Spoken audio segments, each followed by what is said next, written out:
Hello everyone, welcome to Servant of Christ Ministries. In today's video, we're dealing with the dietary law. The dietary portion of the law, should I say.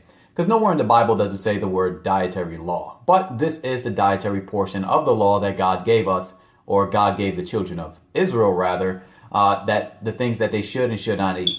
Now, Leviticus chapter 11, verses 1 through 34 or so, you have the Lord dictating the animals that are clean to eat and the animals that are unclean to eat. He also gives you specific characteristics so that you would be able to tell which animals are clean and not clean. Now, a Hebrew Israelite, which is a part of the religion I used to be a part of, would come up to you and tell you, hey, listen, you need to keep the dietary law. You can't eat pork. Leviticus chapter 11 and verse 7, right? Famous scripture. Now, what they have failed to mention to you is verse 35. And verse 35 isn't mentioned because it kind of holds them accountable to keeping the law also. And here's what I mean. In Leviticus chapter 11 and verse 35, it dictates that anything that touches the unclean, anything that touches clean animals, any animal that is unclean, that touches a clean animal, or the stove, or the vessels, or the pots, or anything, it comes into contact in any way, it is considered unclean.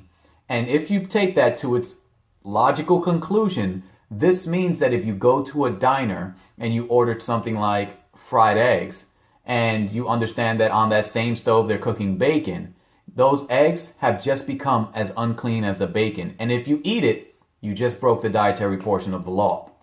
Or if you go to a supermarket, you know that they're not keeping the dietary portion of the law according to Leviticus chapter 11, which means that if somebody's walking around with a bag of pork or anything like that, and it comes into contact, it touches the stove, the oven, the rail, or anything that any other clean animal is laying upon, all of that has just become unclean. And since you can't dictate that, that means you need to make sure that if you're going to tell somebody to keep the dietary portion of the law, you have to keep it to its full extent, which means you have to have your own farms, your own system of making sure that everything that you touch and everything that you eat is clean according to Leviticus chapter 11.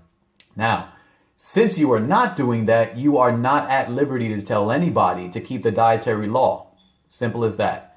So if you have any questions or comments, place them in the comment section below, or you can email me directly at servantofchristministries@gmail.com. Until next time, guys, God bless.